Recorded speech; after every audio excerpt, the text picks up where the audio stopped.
Now we're getting into the top 3, though. Yep.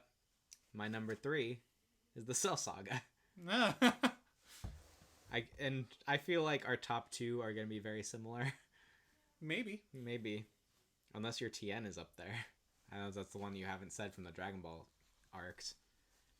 But yeah, Frieza returns stronger than ever along with his father. It's a great idea. It amounts to kind of a little bit of disappointment that we both kind of agree on. I'm actually with you on the whole Trunks thing. He's a cool idea, but he's ultimately a Boba Fett. Yeah. And he does do some cool things, but he also never really gets the chance to, he cuts Frieza up, but then after that, his sword never really gets used again. I love that when Goku returns, he's told that Dr. Gero and the Red Ribbon Army are going to be a thing again, and there's a bit in the series where Roshi actually recaps the Red Ribbon Army, and it's the first time I'd ever heard of that. And it made me really want to watch it. I was like, that's totally different. It's funny that arc ended up on the very bottom of my list. Yeah. And yours, right? Yeah. I really like that the Z Fighters have kind of the upper hand against the androids at first, but Goku's heart virus starts kind of taking effect. Yeah. You see Super Saiyan Vegeta's introduction is really good. Yeah. You see Yamcha get a hole put through his chest. Yamcha gets Yamcha hardcore during this. This is actually... There's actually a censored bit in the anime, even in the Japanese version, where Gero kills a guy in a really violent way that never made it into the anime. That's crazy. I think Yamcha saves him in the anime, but the guy who he pulls out the trunk and then he starts choking. In the manga, he just kept squeezing harder and harder until it decapitated that guy. Oh my god. Yeah. I like the finality with the fusion of Kami and Piccolo. I think that's a good... You really see the struggle of Piccolo deciding to not be his own person anymore. Again, it kind of... this is a weird thing, but I actually like the way Team 4-Star handles the fusions between Nail and Kami better. That they're always a part of his subconscious, essentially. Yeah. And it even kind of falls in line with what happens in Super in the Universe Destruction tournament. Yeah. Where when the other Nameks, the two Nameks in that arc have the entire planet fused into them. Yeah. Which makes it kind of disappointing that they can be defeated by Piccolo and Gohan. But you see behind Piccolo, essentially in his subconscious, you see Nail and Kami. It's the first time Nail's been brought up in a really long time. Yeah. And even for that matter, it's the first time Kami's been brought up in a long time. Yeah. I like Goku's little Kamikolo line. Hey, Kamikolo. Yeah. All right. Don't call me that. All right. Fine, it's just Piccolo. It's just Piccolo. Don't you dare call me Kamikolo. That's awful. Basically, this arc is a big part originally why I liked Piccolo. He gets a lot of good moments in this. Yeah. Again, it ends up not being a whole lot in the very end, but I like that they really tried to hold on to Piccolo. It seemed like Toriyama cared. Yeah. Unlike with Tien or any of the other Z Fighters except for maybe Krillin. Seems like he kind of cared. I still feel like... It seemed like he cared, but it was difficult to find what to do with Piccolo after the Saiyan arc. Yeah, and especially after the Namek arc. It's actually kind of a shame that on his own planet he doesn't do more. But it is nice to see him beat up at least a version of Frieza without much difficulty.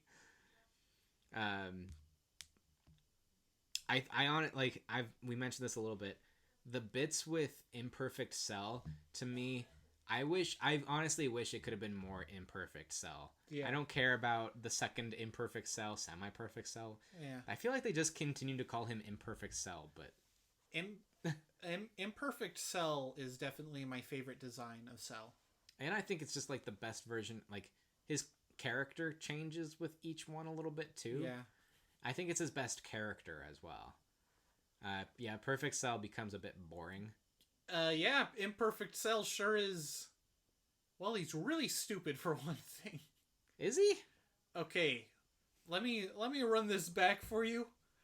Oh no, my arm. Oh no, what's your plan? It's like, Yeah. well, since I got your arm, Piccolo, and let me tell you my whole plan. And then Piccolo was like, oh yeah, by the way, I can regenerate. And Cell's like, I can too because of you, but I forgot. That was a weird moment for me because I didn't fully understand if he had Piccolo's DNA before that or not. I mean, Piccolo was like, hello, brother. I mean, Cell was like, hello, brother. You might be right. It was a weird moment for me. Like, I never fully understood that.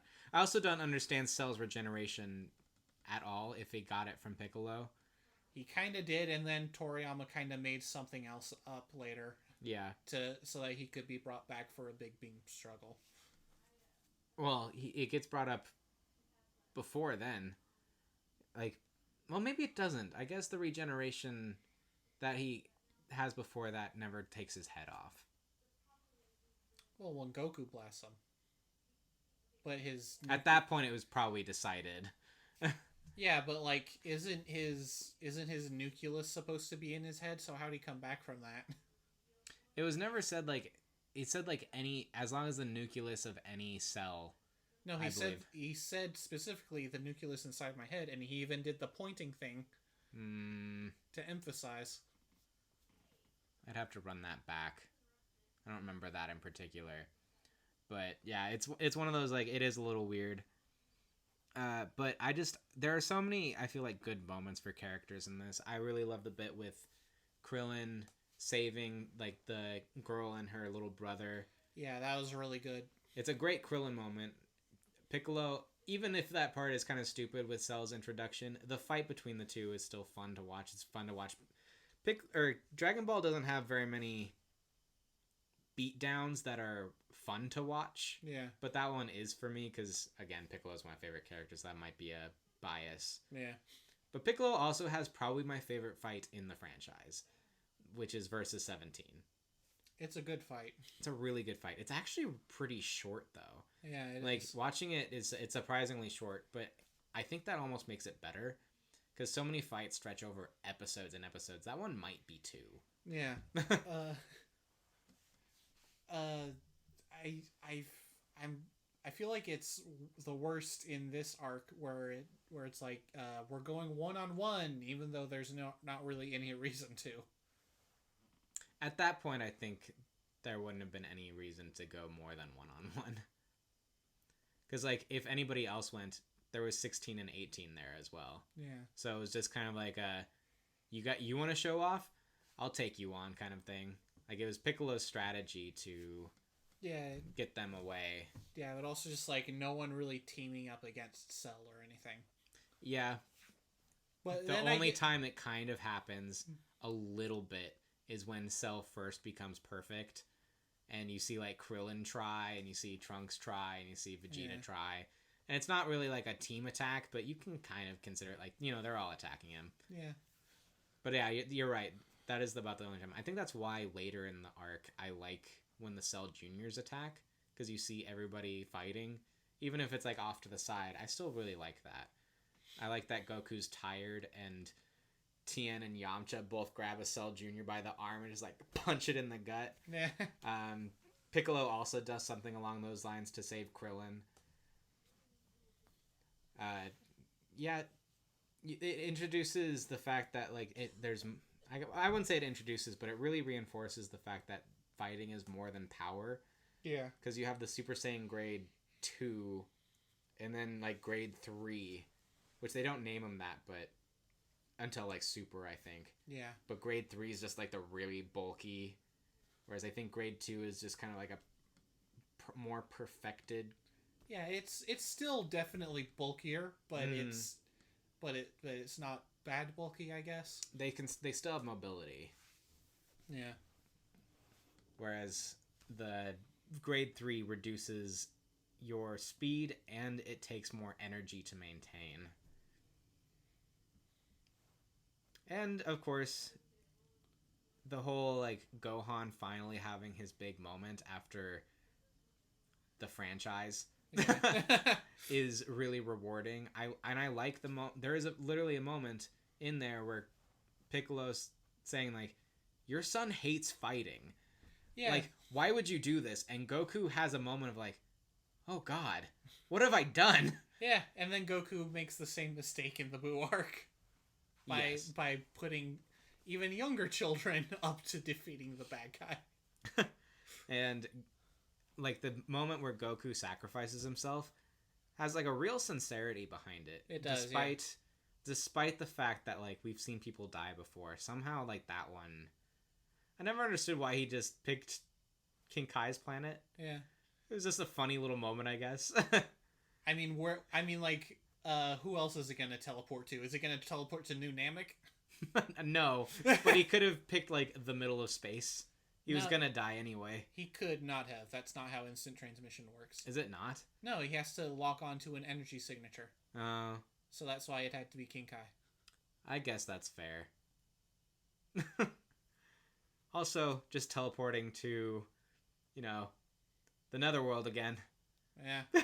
Weird ideas, Maybe he should have just gone to Yard Rat.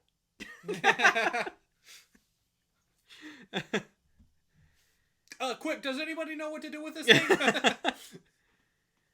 Yeah, honestly, I think we've covered basically everything. I definitely recognize your problems, and if I were to rework this list, maybe I would actually pop the Cell Saga down a little bit further down my list. Yeah, I definitely see the negatives more, but I think that's also a case of like I watched it more recently, and I feel like it doesn't hold up as well as the others do.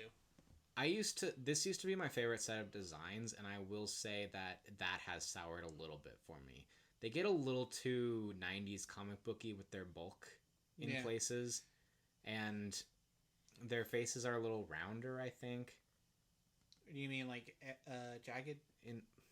It's hard to explain. Like Goku's face is a lot like fuller in this, and it makes his head look small compared to his body. It's little things like that. Like I think Piccolo's design is fine, and he's about the only one that's unaffected by this. I do feel Have you seen Tien's shoulders in this arc? That's true. They're massive. I do feel you with the designs though. Like the new designs, 17 and 18. Not so sure about 16. I do like 19 and 20's designs. Like I said, I like Cell's designs up until Perfect. Perfect is kind of just a dude. Yeah, it's a little generic. There is a reason why they keep going back to the Cell arc look for Vegeta. It's classic. Yeah, it's basically very clean with the armor and no shoulder pads, but still having like the strips on there.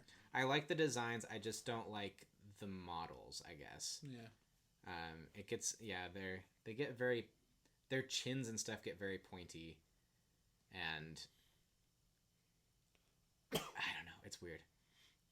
It's really hard to explain without just having like pictures next to each other. Yeah, I feel you. So my number 3 then. Are we gonna get a drum roll for this? Hold on. I just want to say the Japanese version of like when Gohan goes Super Saiyan 2, the song that plays is really good. Anyway, the Saiyan arc.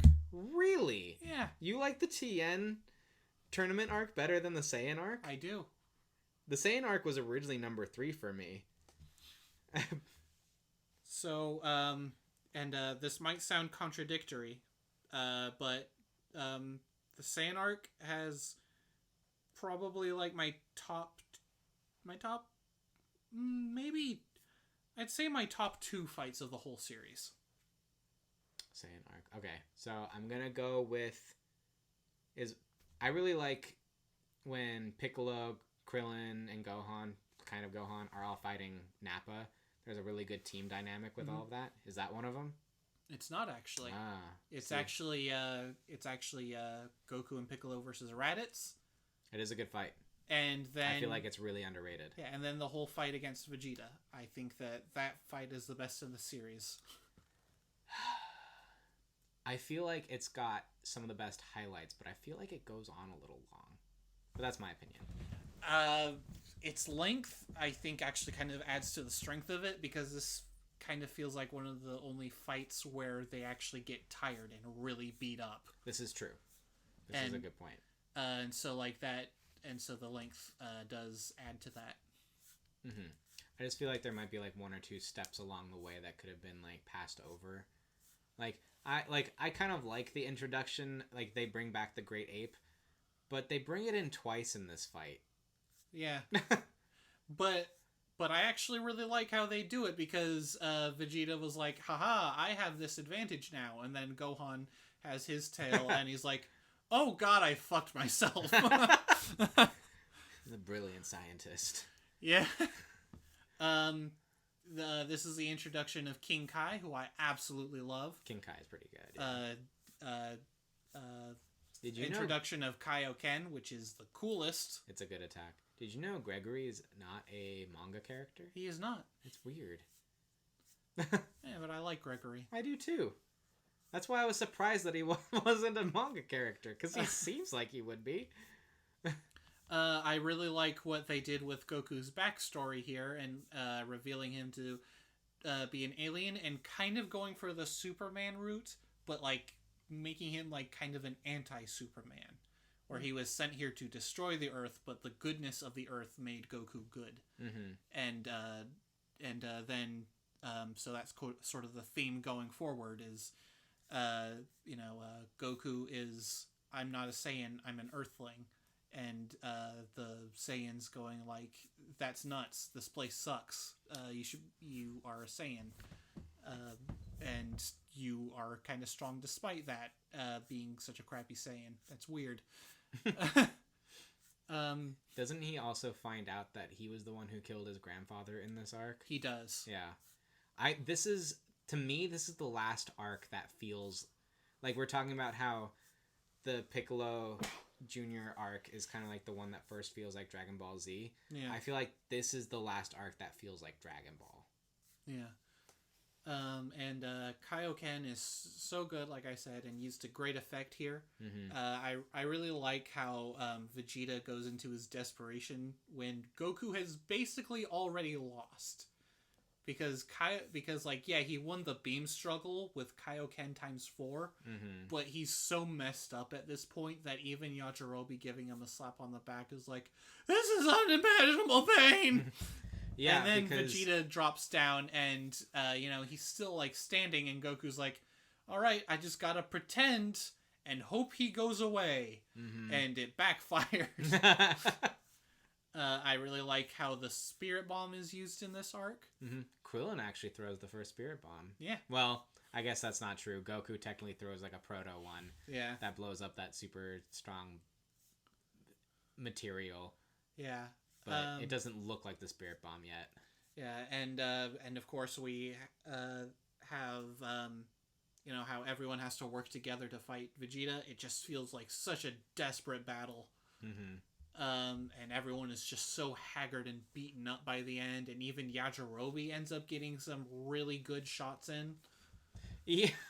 He's just beating up Yajirobe in the... Which Vegeta had to be, like, super beaten down at that point. If that didn't just, like, instantly... that should have just instantly killed Yajirobe. Oh, yeah, he was, like... he, stumbled towards Yajirobe to beat him up. Yeah, Yajirobe is basically... If it weren't for Yajirobe, they would have lost. Yeah. Because he cuts off Vegeta's tail, if I remember. Yeah, and then he cuts a really deep cut into his back. And Krillin's ready to kill Vegeta too. He absolutely is. and then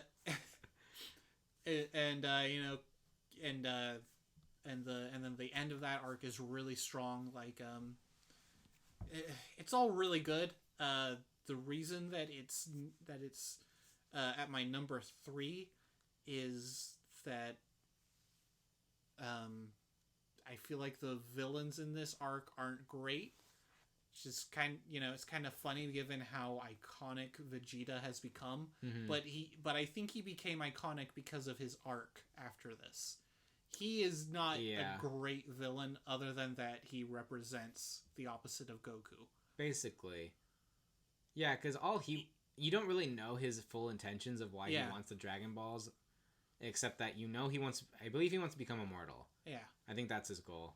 Yeah, Vegeta is great in what he represents counter Goku, where he's like, I am the Saiyan Elite, you are nothing. Mm-hmm. And Goku's like, well, I'm glad I got sent to Earth, and ended up in this place so that I didn't end up like you.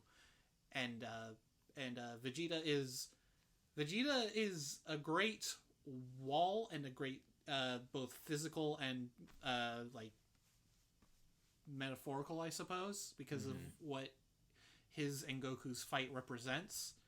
But in how he acts, he is very much a generic villain in this arc. Yeah. I feel like we can just keep talking about this because this is my next one. This is number 2 for me. All right. So might as well keep going. Piccolo is treated very well during this arc. He is, absolutely. As much as I say, like, his arc is truly finalized, like in the Cell Saga with fusing with Kami, his arc is really finalized here. Like, this was the turning point. This was, at the beginning at this, he's still a villain, or at least you think he is. Yeah. And he's an ally of convenience with Goku to beat Raditz because Piccolo still wants to be the strongest. Yeah. He can't let Raditz be the strongest, and the only way to do this, after being basically threatened to be killed, is, and like he knows this because Piccolo can sense energy, Raditz is way stronger than either of them. Yeah. And the only way Raditz is getting defeated is if they work together. It's, again, yeah, you're right. We don't get a lot of group fights, but the Saiyan Saga is actually full of them. Yeah, and they're really good. They're all good. This probably has the strongest consistency among fights. Yeah. While there might be fights I prefer later or even potentially earlier, one or two, consistently across the board, like the average, this one probably has the highest. Like, the Raditz fight is great. The Nappa stuff is really good. Yeah. The Vegeta stuff is really good. The Cybermen, like, are a good, like, lineup. Yamcha gets truly Yamcha'd for the first time. Not for the first time, but, like, the iconic Yamcha moment. Yeah. They made a Funko Pop. They did. And I own it. They did, but that's also... But in the story itself, that's a really good moment. Even if it is Yamcha that it happens to, it's also, like with the context of Dragon Ball, this is actually their first time where they're trying to actually fight against, like, trying to stop a world dominating force. Yeah.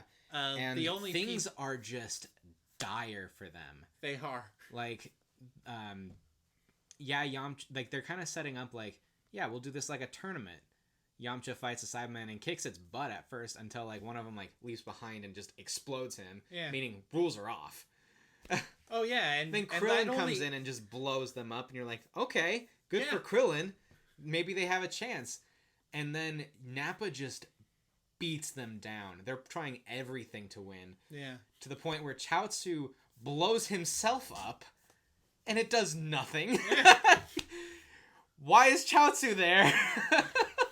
Tien gets his arm punched off. Then he uses the Kiko-Ho with one hand. Yeah. And it hurts Nappa, but, like, he just still... Tien also gives his life, and Nappa's still just fine. Yeah. So, like, Krillin and Piccolo have to, like, strategize. Like, we have to get him off his balance. Let's get him up in the air. Gohan can blast him, and Gohan...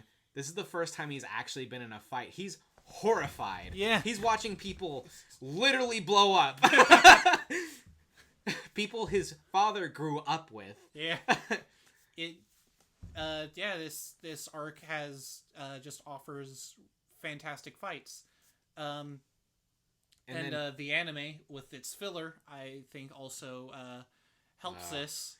I disagree, but no, I think it absolutely helps because we actually get to spend more time with Gohan and Piccolo and build up more. You don't spend a lot more time with Piccolo. You do spend more time with them though, and in the manga and in Kai, it's a bit too much of a jump. Oh, the sexiest special beam cannon, though.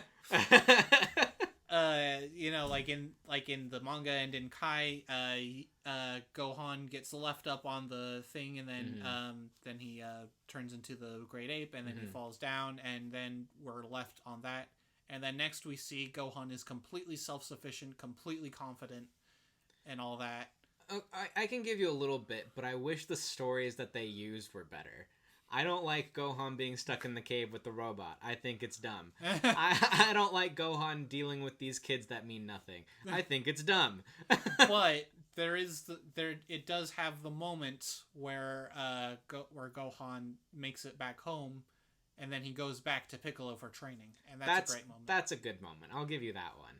And then we do have more of Gohan and Piccolo training together, and there's a little bit more of a gradual thing to until Gohan finally does the I don't think you're so bad. In Kai and in the manga, that's like their second scene together.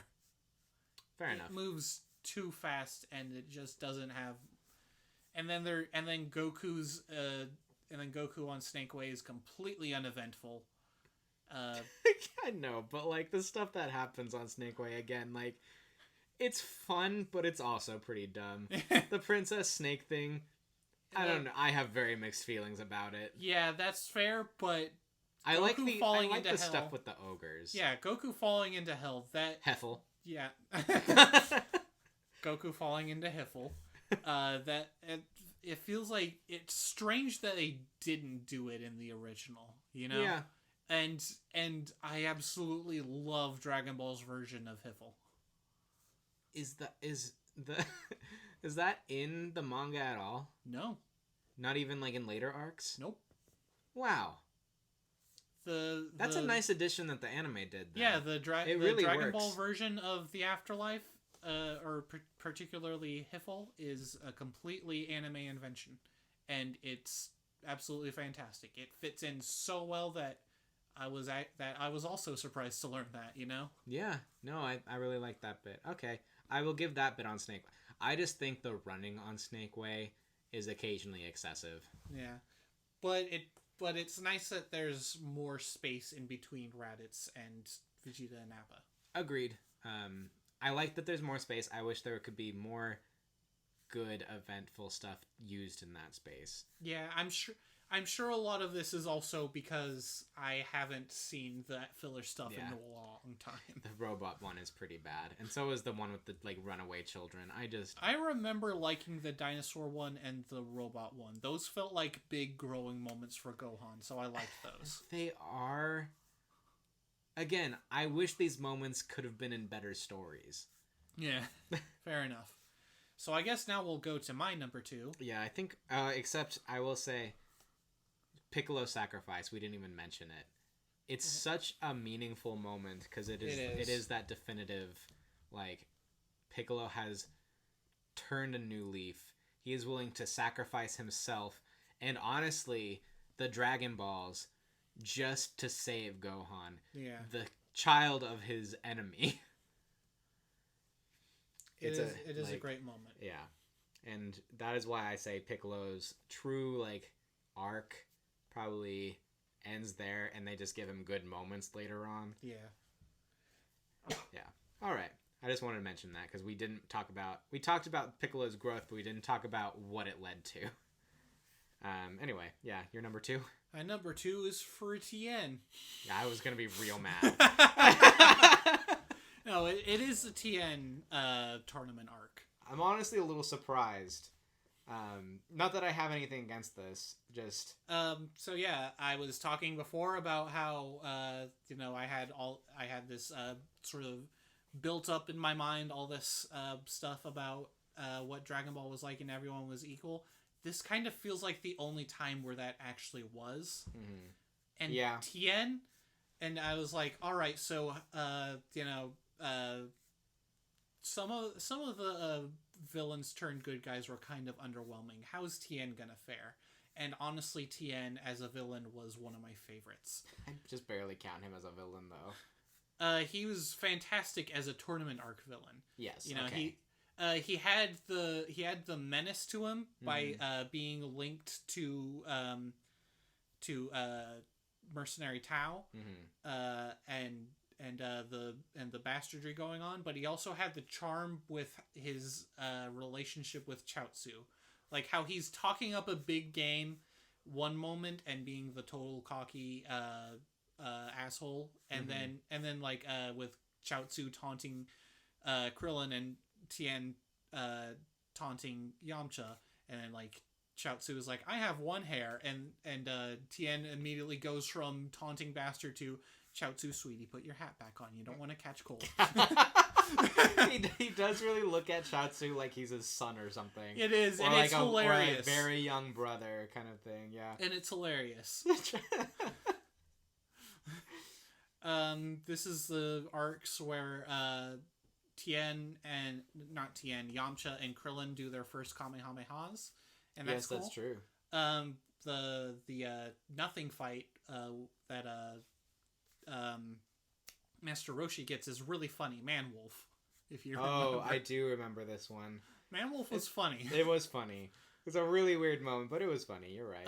The fight against with Tien and Yamcha was great. They especially one interaction where Yamcha does one of his really cheesy lines, like oh yeah, well, does your mummy dress you? And Yamcha does one of those, and Tien manages to fire right back with an even better one, where Yamcha gets a good hit in on Tien, and he's like, "Oh, I'm sorry, I don't speak pain," and that was a really dumb moment. But then Tien just kind of gets back up and hits Yamcha back way harder, and Yamcha's like doubled over groaning, and he says, "You seem pretty fluent to me." It's like, that was a good one, Tien. You did it. You did it.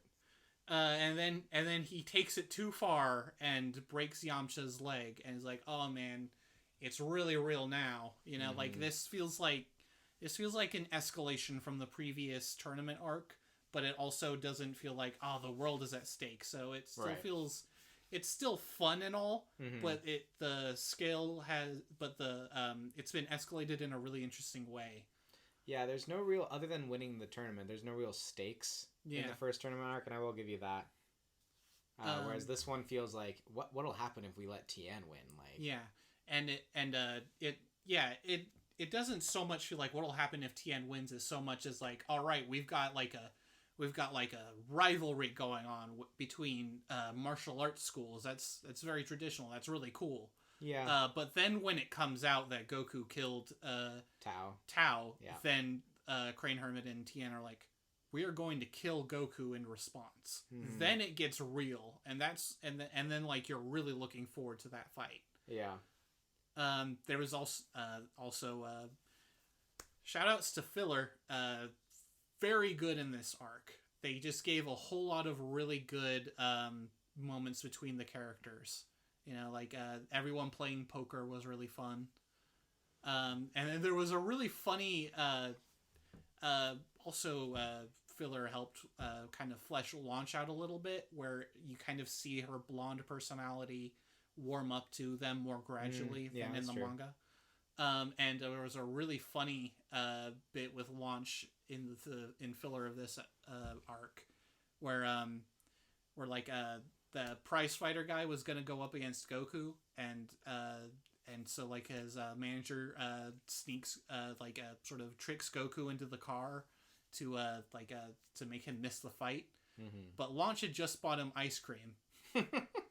And so she chases after him on the motorcycle, shooting at the car like, "Goku, your ice cream!" Oh, man. I absolutely love Goku versus Tien. I love how... It's a really good fight. Yeah, I love how down to the wire it comes with Tien destroying the stage, and then Goku just blasting into him with the Kamehameha to headbutt him into unconsciousness. And then they're like, and then they're just like plummeting. And it's like, all right, who hits the ground first loses. And then Goku just bounces off the truck, and like, oh, that's rough. Yeah, he felt so robbed, in in reality, it was one of those, like, Goku kind of won that arc barely. Sort of, kind of. It was kind of a draw, but him losing that way is kind of like, that's great, though. Yeah, no, it is really good. It was a good way of keeping him down just a little longer. And we finally get the promised Goku versus Krillin.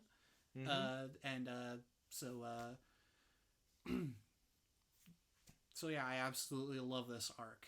Definitely my favorite of Dragon Ball, and I was hoping for some good Tien moments coming back to this series. Like, Tien was great. Tien is a good character. He's underutilized. Very much so, yes. To the point where he is now basically, like, Krillin is given the title of strongest human, and there's some debate to that. Yeah. But, like, also there's some debate whether Tien is even human. Yeah. I don't know. He's just a Dragon Ball character, you know. Everyone had weird stuff going on in Dragon Ball. The king is a dog. Yeah, it's at the Cell arc that Earth becomes kind of normal. So their king is still a dog. Yeah. Also, points to the Cell Saga. Mercenary Tao comes back. And he doesn't recognize Goku at Super Saiyan. So I feel like we can both just talk about the Frieza saga now. Yeah, all right. We obviously have the same number one, Dragon Ball Super, the Resurrected Frieza saga. Oh man, the way they brought back Ginyu. And Vegeta when he clapped. Also, I clapped with Vegeta. Also, the fact that as soon as Goku and Vegeta show up, the stakes are just done. Yeah. They even say, your power is dwindling, and we can control this form. You already lose. Oh, man. Oh, my God. And props to the animators managing to have that Frieza attack with just 2 frames. To be fair, I've only seen that arc done on DVD. So a lot of the animation was fixed by that point. But anyway, I will say honestly, the Frieza stuff starts off pretty rocky. The filler leading up to it is terrible. Yeah.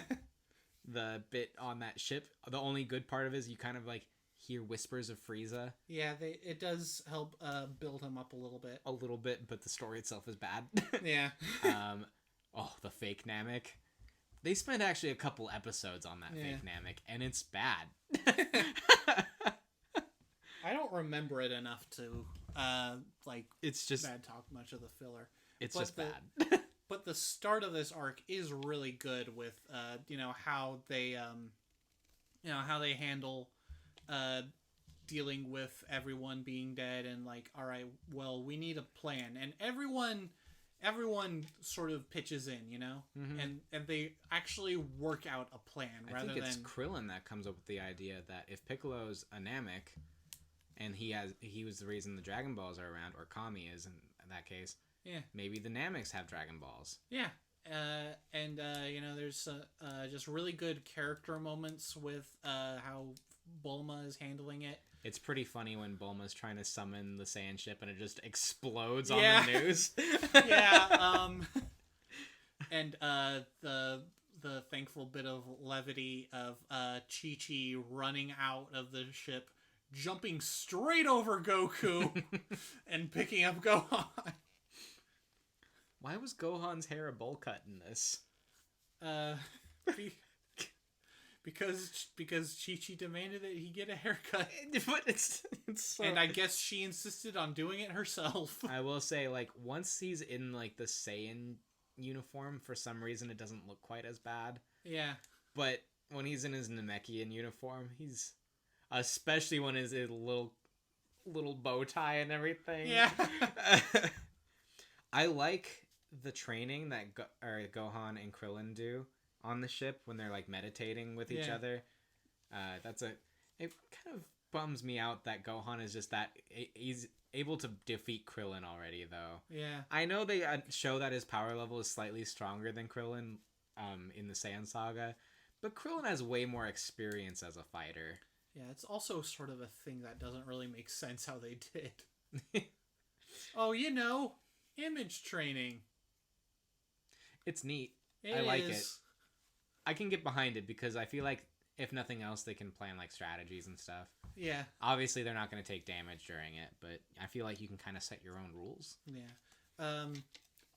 Just get it out of the way now. Bulma is treated horribly in this arc, but she does literally nothing. She does nothing but complain, pretty much. And I guess she has the radar too, but yeah.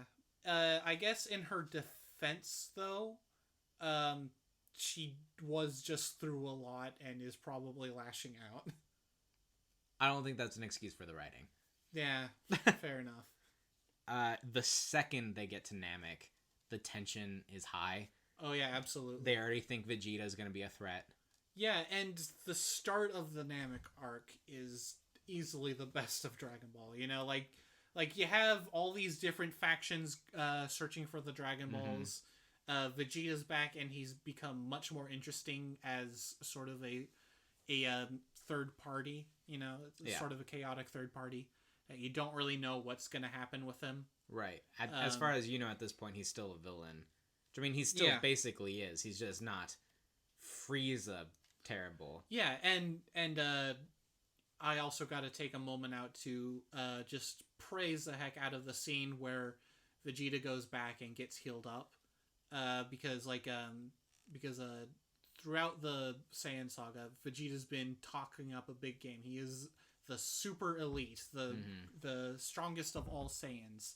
And then we get back to him at a Frieza place, and he's just another foot soldier. Yeah, like he's one of the stronger ones. Yeah, but not that much stronger. Yeah, he had the same power level as Kui. Yeah. Ugh. We all remember Kui. Yeah. Strangely, everybody does remember Kui. Probably because of his interactions with Vegeta. Probably. It's really good. It helps set up Vegeta's status in the larger community. Like, the Frieza arc just has such good world building. My God. Frieza's all of Frieza's like main soldiers are very memorable. Yeah. Like I said, even Kui is memorable, but you get Zarbon and Dodoria. Yeah. Who like you really get the introduction of the Zenkai boost. Yeah. During this, because you see Vegeta come back, and he's said to be the same power level as Kui. Yeah. But obviously he beats down Kui. Then he fights Dodoria. Does he win the first time he fights Dodoria? He does. Okay, so it's because you see Dodoria fight, I think, Krillin and Gohan. Yeah. And he annihilates them. And then Vegeta steps in. Or I think they stealth away. They do like the solar flare and things like that. Yeah, Dodoria is a threat to them, but they manage to outpace him and trick him at every turn. Yeah. Using the you can't really sense energy against him. Yeah, honestly, like one of my notes in here is like the stealth fights that they do. Yeah. It's something that's not really in anything else. Yeah, you get little hints of it in the Android Saga, but not very much. Yeah, and there's also just such a unique feel to a lot of it with how Vegeta is on his own side. He's still a bad guy at this point, but he's a different bad guy. Right. So like when he stops Dodoria's chase of Gohan and Krillin, it's like, oh, cool, but also uh-oh. Yeah, then you get Zarbon in there. Yeah.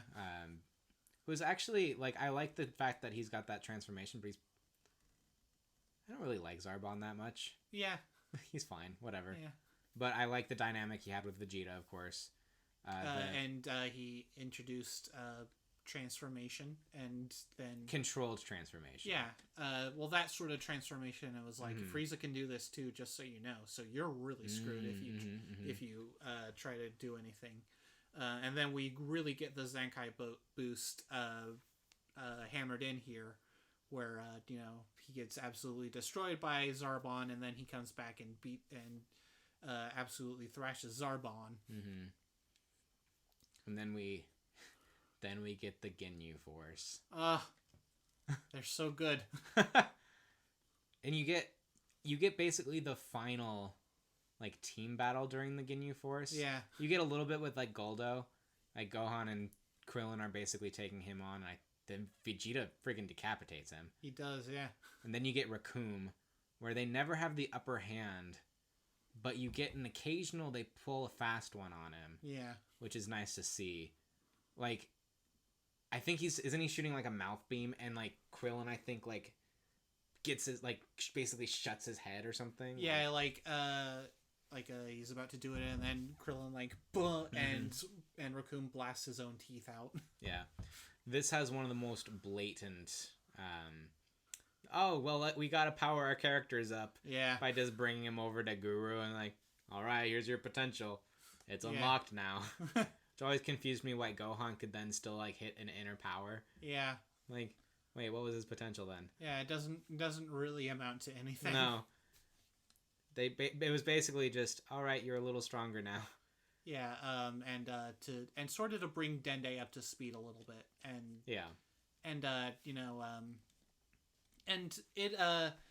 it didn't make too much of a difference in the fights themselves, but it made the difference in everything surrounding it. You know, like they became more noticeable to Vegeta because their powers climbed. That's right.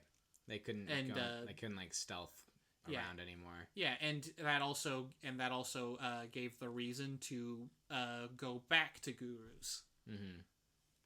Nail's a pretty cool character. Yeah. I like Nail. Again, he's another memorable character for not being in that much of the arc. Yeah, he's in enough.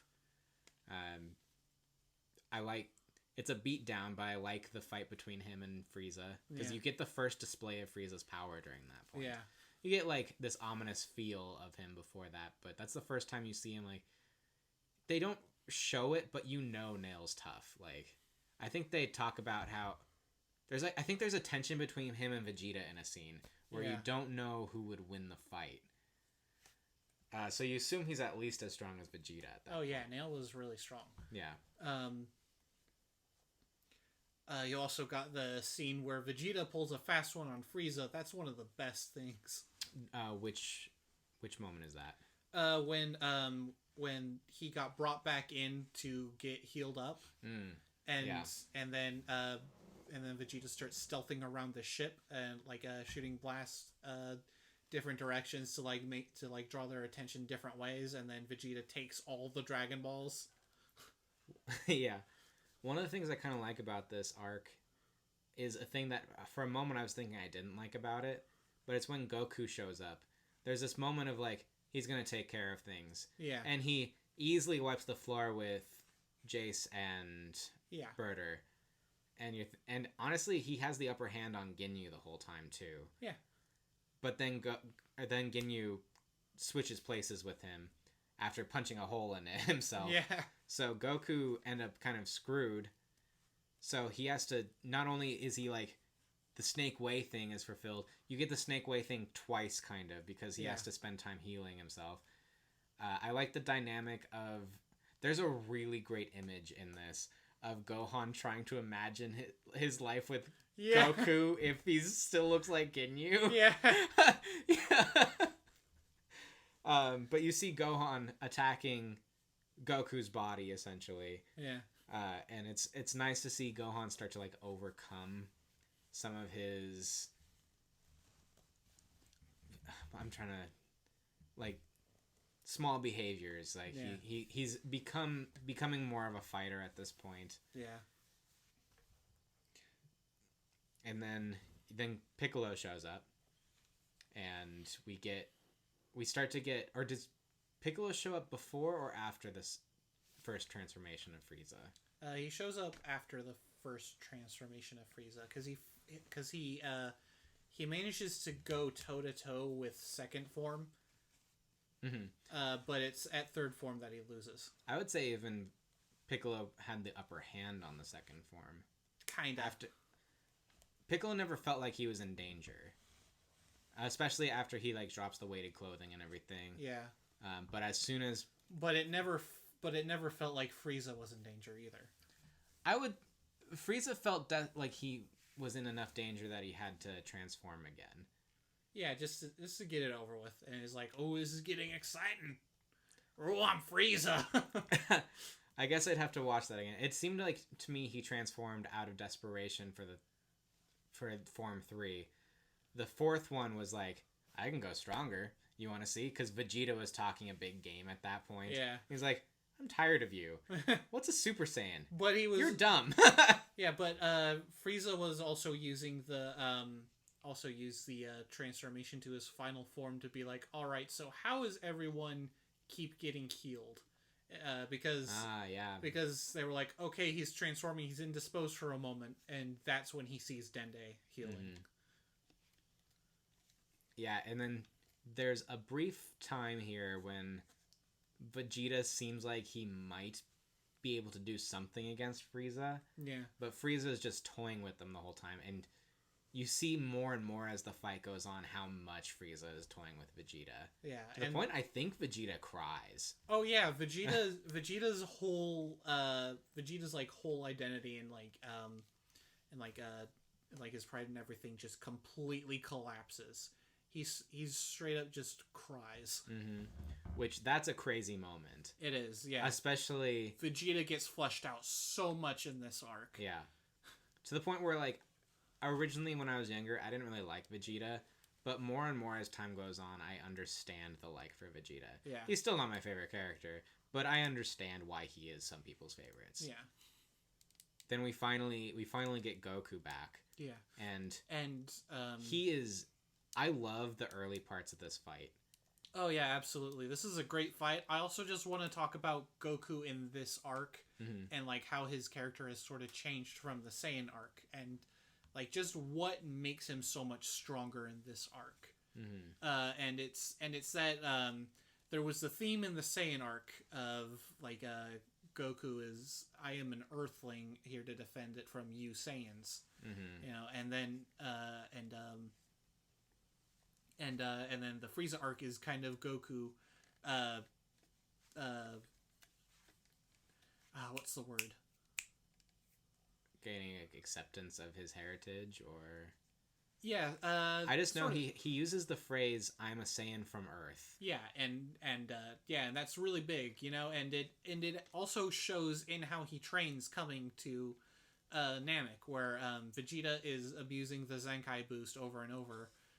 Goku is like training in the weighted ship that he got the idea from King Kai, he's like training his techniques to become even stronger, and he's training to the point where he's like injuring himself and then getting mm-hmm. the Zenkai boost, which is the Saiyan aspect of him. So he really does sort of self-actualize those seemingly disparate parts of him into one more whole being. Yeah.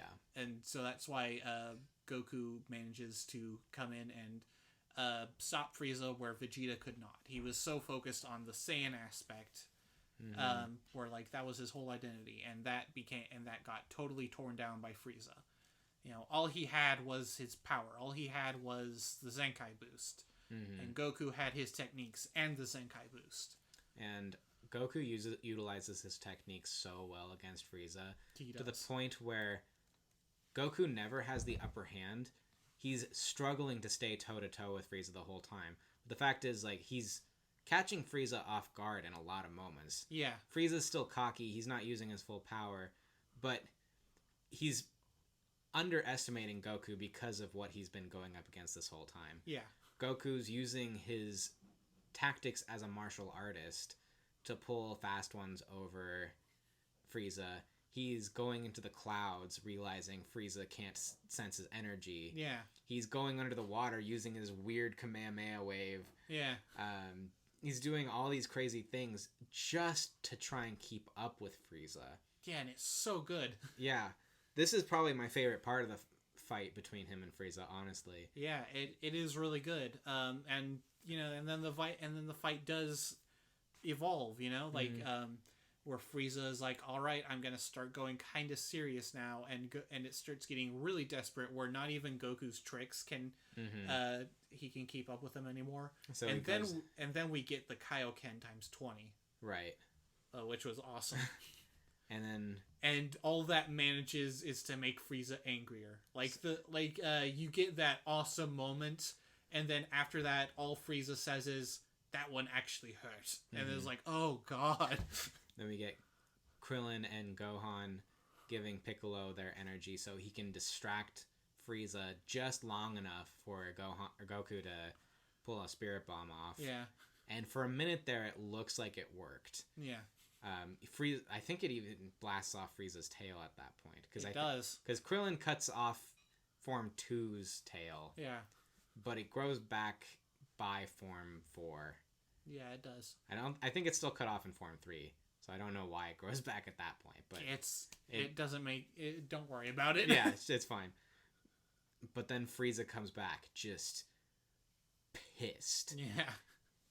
He blasts a hole through Piccolo, who must be barely surviving. Like, he must be on death's door at that point.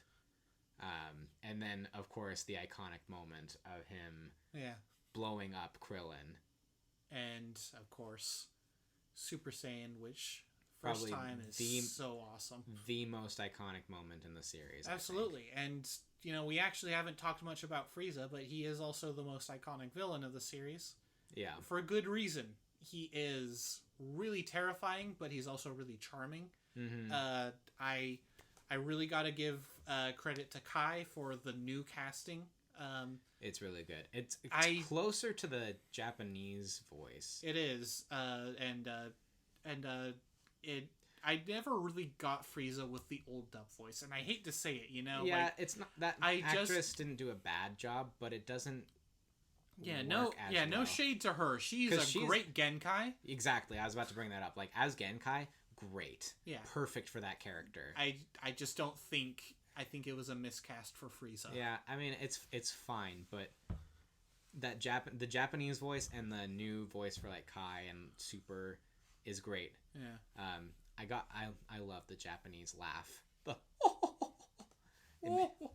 It's wonderful. It is.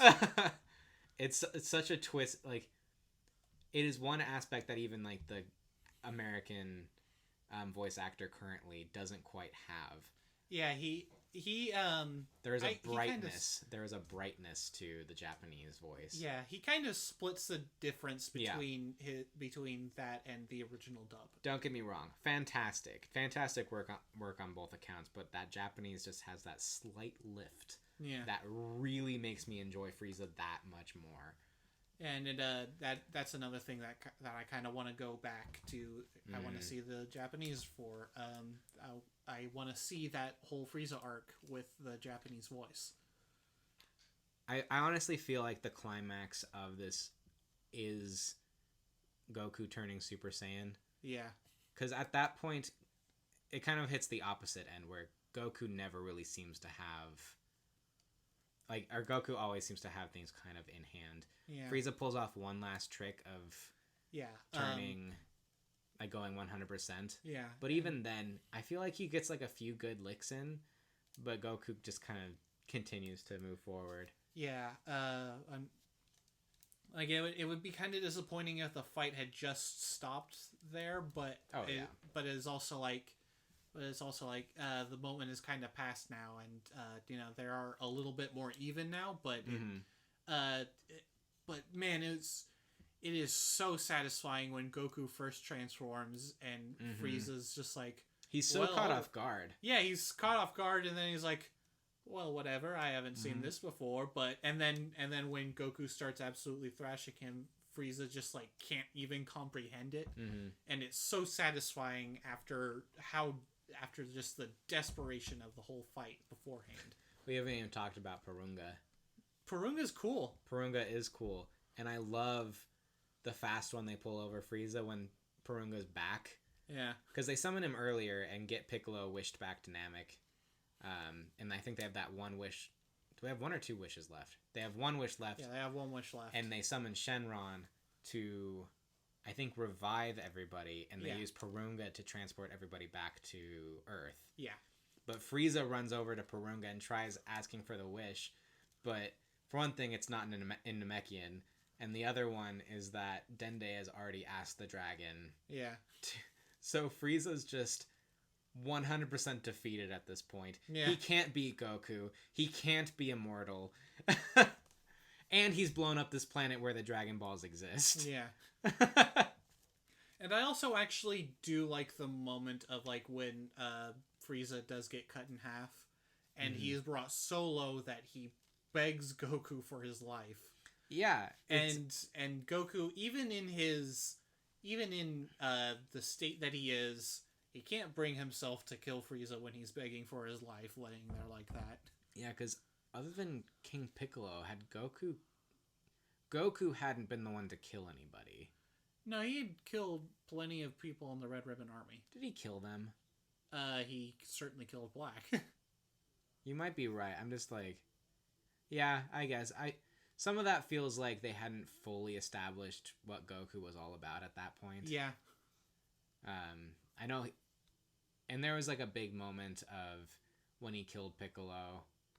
Like it was a little bit of vengeance and everything, but Goku's character kind of evolves after that as well. Yeah. Like when dealing with Kami and everything. Like he sees Kami for the first time and he's filled with rage. Yeah. Like he's like, "You're still alive," and attacks God.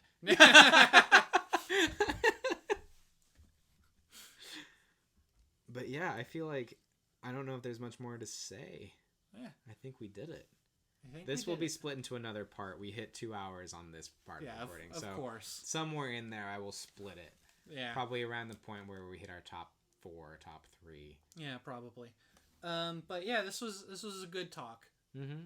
I think we did it. Yeah, I feel like once there's a little bit of filler within the Namek stuff that doesn't amount to much, and it's usually because it deals with Bulma. Yeah. But every part of that's canon and everything is really good in the Frieza saga. And yeah, honestly, we even had good things to say about the Red Ribbon arc. It's just it's overall kind of not great. I had a bit of good to say about every arc. Yeah, exactly. There's good to find in all of it. I think it's all worth watching. It's just that it's just that some arcs I had less good to say about others. Oh, for sure. You know, like Cell. I mean, I did kind of rag on your Boo saga, so. Yeah. But I was quick to defend the good parts too. Yeah. And honestly, after today, I do feel like I would probably knock Cell down a little bit, but I still really like it. Again, you brought up like Boo was your first real arc. Yeah. The Android saga and the Cell saga were my first real arc, so there is something to be said about nostalgia too. Yeah, and I think it seems to be that way for a lot of people too, because there is so much fondness for the Cell saga. Mm-hmm. Because I feel like that's when it really kicked off over from like in America, because I think it was the Ocean dub that was big around the point of the Saiyan saga. Yeah. And I think at least a little bit into the Frieza arc as well. Mm-hmm. I don't think all the way into it, but at least at the beginning. I think it transitioned over to Funimation at that point. But yeah, and I was gonna say something, but I blanked. Mm-hmm. Well. Mm-hmm. I just realized that it's me kind of ragging on Cell again. But this is... I'll admit that this one is 100% my opinion, and I don't think it's a valid criticism. Mm-hmm. Cell to me just kind of feels like the awkward middle part... awkward intersection between Frieza and Boo. I see where you're coming from. I don't know if I necessarily agree, but I definitely see where you're coming from. Well, before we ramble too much farther, I think we should probably end this one. Yeah, we told you this one would be long. Yeah, I didn't realize it'd be as long as it was, but, you know, I'm not mad about it. Yeah. So, that was a clean burning Heffel. I'll tell you what. Your destructo disc. Bill? Bill? Bill. Bill is Krillin. Billin. Billin? Oh no. Bye, everybody.